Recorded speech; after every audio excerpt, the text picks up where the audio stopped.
Olá, graças a Deus, mais um grande dia, como sempre, uma grande oportunidade, é um privilégio imenso, maravilhoso, como sempre, poderoso poder compartilhar a nossa leitura bíblica, que Deus venha sempre falar ao nosso coração, nos dando a revelação, como Deus tem realmente falado através da sua palavra, a cada rei, a cada um que ele levantou, como foi o final de cada um aqui no livro de Reis, sabendo que temos ainda mais algumas histórias que se repetem lá em 2 Crônicas. Então nós precisamos apenas absorver o que Deus fala através de cada palavra e colocar entendimento, revelação, direção, para que possamos viver o melhor dessa terra. Olha só, vamos ler hoje então o segundo livro de Reis, no capítulo 1, que diz assim: Depois da morte de Acabe, Moabe rebelou-se contra Israel. E certo dia Acasias caiu da sacada do seu quarto no palácio de Samaria e ficou muito ferido. Então enviou mensageiros para consultar Baal-zebub, deus de Ecrom, para saber se ele se recuperaria. Mas o anjo do Senhor disse ao tesbita Elias: Vai encontrar-se com os mensageiros do rei de Samaria e pergunte a eles: acaso não há Deus em Israel? Por que vocês vão consultar Baal-zebub, deus de Ecrom? Por isso, assim diz o Senhor: você não se levantará mais dessa cama e certamente morrerá. E Elias foi embora. E quando os mensageiros voltaram ao rei, ele lhes perguntou: por que vocês voltaram? Eles responderam: o homem veio ao nosso encontro e nos disse: volte ao rei que os enviou e digam-lhe assim: o Senhor diz, acaso não há Deus em Israel? Por que você mandou consultar Baal-zebub, deus de Ecrom? Por isso você não se levantará mais dessa cama e certamente morrerá. E o rei lhes perguntou: como era o homem que os encontrou e disse isso? Ele respondeu: ele vestia roupas de pelo e usava um cinto de couro. O rei concluiu: era o tesbita Elias. E em seguida mandou o oficial com 50 soldados procurar Elias. O oficial encontrou-o sentado no alto de uma colina e lhe disse: homem de Deus, o rei ordena que tu desças. Elias então respondeu ao oficial: se eu sou o homem de Deus, que desça fogo do céu e consuma você e os seus 50 soldados. E fogo do céu desceu e consumiu o oficial e os seus soldados.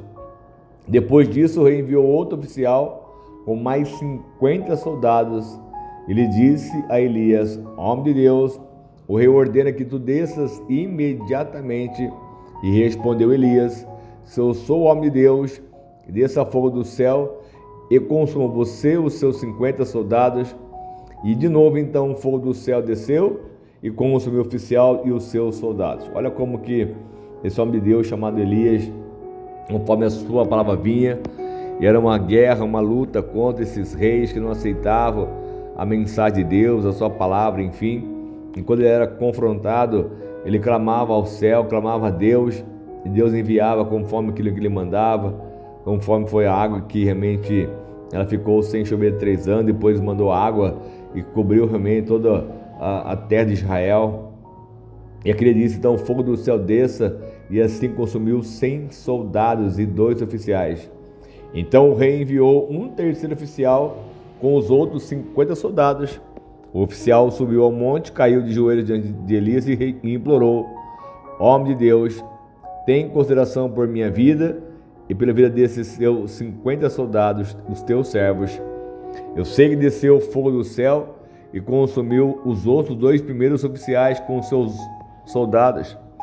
Mas agora tem compaixão de mim por minha vida, me considere por minha vida. E o anjo do Senhor disse a Elias: acompanhe-o, não tenha medo dele.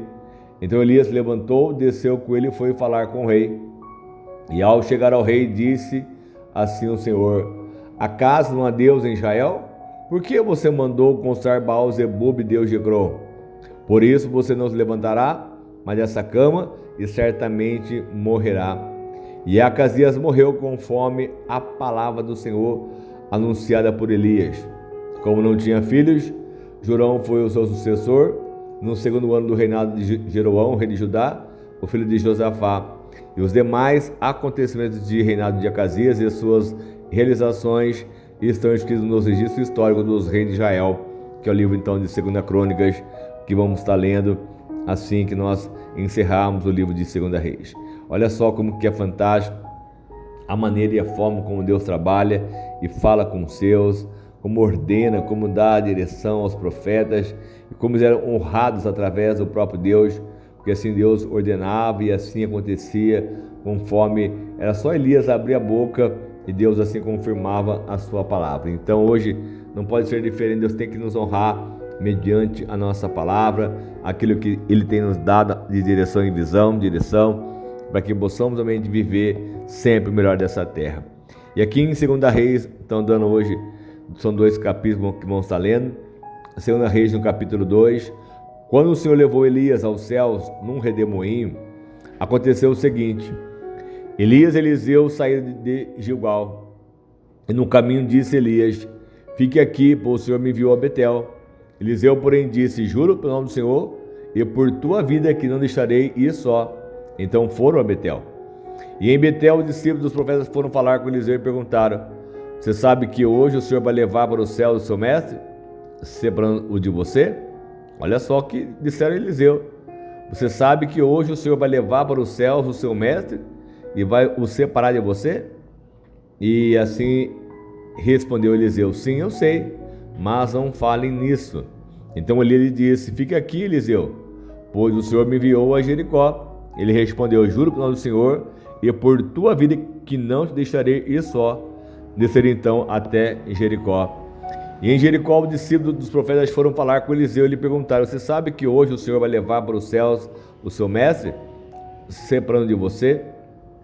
Olha só como os profetas tinham toda a direção, a revelação. Até o próprio Eliseu sabia disso. E assim Eliseu respondeu: sim, eu sei, mas não falem nisso.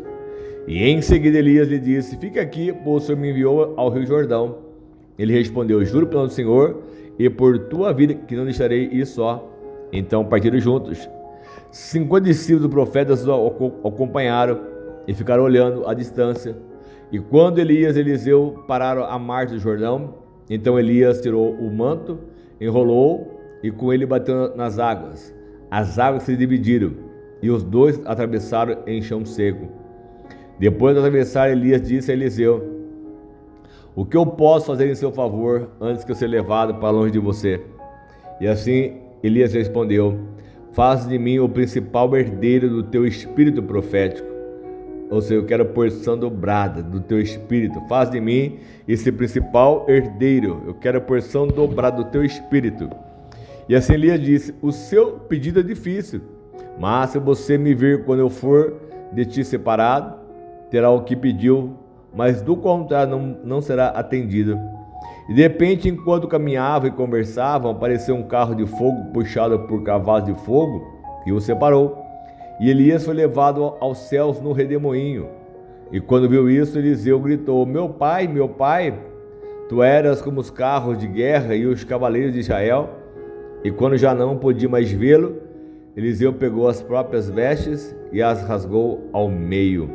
Era o costume da época, a cultura, a qual eles colocavam de forma a depender totalmente do Senhor, rasgavam as suas vestes.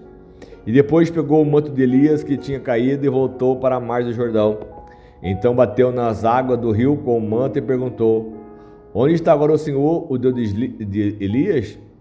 Tendo batido nas águas, elas se dividiram e ele atravessou. Olha só que lindo. Ele bateu nas águas com o rio, com o manto, e perguntou: onde está agora o Senhor, o Deus de Elias?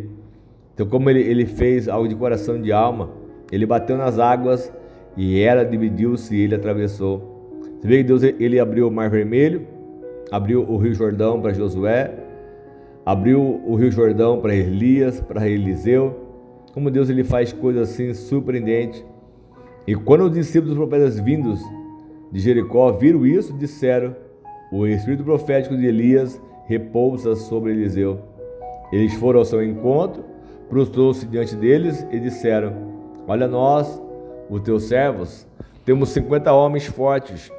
Deixa-os sair à procura do teu mestre. Talvez o Espírito do Senhor o tenha levado e deixado em cair em algum monte ou em algum vale. E respondeu Elias: não mande ninguém. Mas ele insistiu até que, constrangido, consentiu: pode mandar os homens. E mandaram 50 homens, que procurou Elias por 3 dias, mas não o encontraram. E quando voltaram a Eliseu, que tinha ficado em Jericó, ele lhes falou: não disse a vocês que não fossem? Porque Elias, ele sabia que ele foi realmente arrebatado, foi para uma outra dimensão, que nós aguardamos assim essa vinda de Jesus para nos levar com ele. Quando nós temos a nossa morte realmente terrena, vamos estar aguardando, porque diz a palavra que vai proceder a nós, os mortos, que vão estar aguardando, esperando em Jesus. Ele vir nas suas nuvens, eles vão ressuscitar primeiro, depois nós, o que estivermos vivos. Então será realmente um evento glorioso. Nessa época, assim Deus já procedeu, tanto com Elias, antes com Enoque, e assim Deus ele faz o que ele bem entender, como o próprio Moisés, ninguém sabe do seu corpo, enfim, nunca foi encontrado.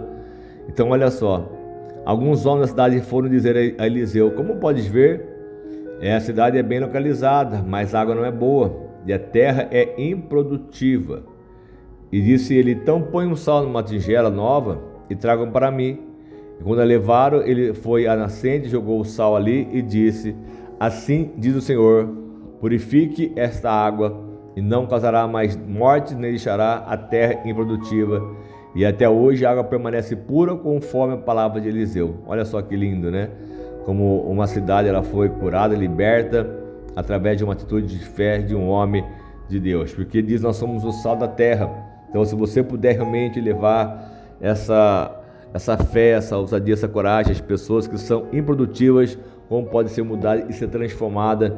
E essa palavra profética, né? Purifiquei essa água e não causará mais morte, nem deixará a terra improdutiva. Então, Deus ele faz, ele realiza mediante a profecia, a declaração que é feita em prol daquilo que é para o reino.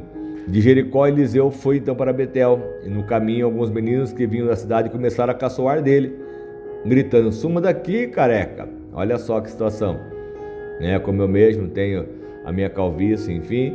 E aí então, naquele momento, os meninos que começaram a caçoar dele, gritando: suma daqui, careca. E voltou-se, olhou para eles e os amaldiçoou em nome do Senhor. Então 2 ursas saíram do bosque e a despedaçaram, 42 meninos. E de Betel prosseguiu até o Monte Carmelo e dali voltou a Samaria. Essa passagem aqui é muito forte, é uma situação bastante complexa nos dias de hoje de falarmos, como Deus ele pôde realmente, o Eliseu fala assim, para que essas crianças forem mortas, despedaçadas. Olha só que situação. Voltou-se para eles e os amaldiçoou em nome do Senhor. Então 2 ursas saíram do bosque e despedaçaram 42 meninos. Então olha só, e se Deus assim fez, permitiu, porque ele sabe o que faz, assim foi feito nessa época. Hoje estamos na época da graça, a qual Deus ele tem todo o seu amor para conosco e para contigo. Não que não tinha naquela época também, mas uma situação a qual fizeram com Eliseu, e Eliseu realmente naquele momento ele não aceitou. Enfim, a palavra que deixa muito bem clara, a qual ele voltou-se para eles e os amaldiçoou em nome do Senhor. E assim então eles morreram, os 42 meninos. Então é necessário termos uma reverência muito maior, um respeito, enfim, que aquilo que é de Deus nós não devemos jamais zombar ou questionar o que Deus ele faz. Amém? Em nome de Jesus, vamos crer, apenas confiar, tomar posse disso, e ele vai nos honrar ainda muito mais. Amém? Senhor amado Pai, mais uma vez eu quero te agradecer por este momento, essa grande palavra que o Senhor tem nos enviado, assim como o Senhor foi com Eliseu, o Senhor foi com Elias, o Senhor é com aqueles que confiam em Ti, que faz de Ti a sua torre forte, o seu baluarte, o seu porto seguro. E aqui nós temos crido, meu Pai, que o Senhor vai fazer e realizar obras ainda muito maiores por nós, porque o Senhor é poderoso para isso e muito mais. Então eu peço a Tua bênção sempre, para que possamos ser abençoados e consagrados, renovados, transformados pelo Teu amor e assim pelo Teu poder. É o que eu te peço, e assim eu lhe agradeço, Pai, com a certeza da superação sobre as nossas vidas sempre, em nome de Jesus. Amém? Deus te abençoe muito e prospere muito, e que haja paz, felicidade e prosperidade sobre a tua casa, sobre a tua família, em nome do Senhor Jesus. O que precisar, pode contar conosco sempre. Amém, amém, e graças a Deus.